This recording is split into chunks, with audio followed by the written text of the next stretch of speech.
નમસ્કાર મિત્રો, હાલમાં જ એક માં અને દીકરો બંને ચર્ચામાં આવ્યા છે. એક વિડીયો વાયરલ થયો છે સ્વિમિંગ પુલનો, તેને લઈ ખૂબ જ ચર્ચામાં આવ્યા છે. પબ્લિસિટી માટે ભૂખનો કોઈ ઈલાજ નથી, અથવા તો એમ કહીએ કે આવી બીમારીનો કોઈ ઈલાજ જ નથી હોતો.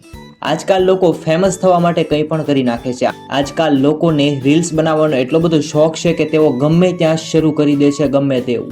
જ્યારે હાલમાં જો કોઈ છેલ્લા દિવસોથી ચર્ચામાં આવ્યું હોય તો માં દીકરાની જોડી છે, જ્યાં એક માં અને એક દીકરો સ્વિમિંગ પુલમાં રોમેન્ટિક ગીત સાથે જોવા મળે છે.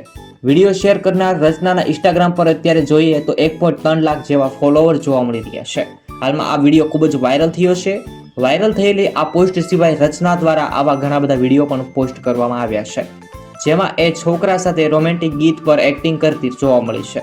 રચનાએ આ છોકરાને પોતાનો દીકરો ગણાવ્યો છે, જ્યારે આ વિડીયો જોઈને તેમના ઘણા ફોલોઅર્સ યુઝર્સ નારાજગી વ્યક્ત કરી રહ્યા છે. ખરેખર આ જે વિડીયો વાયરલ થયો છે, ફેમસ થવા માટે આવું કર્યું છે, તેને લઈ તમારે શું કહેવું છે? જરૂરથી આ વિડીયોને શેર કરજો.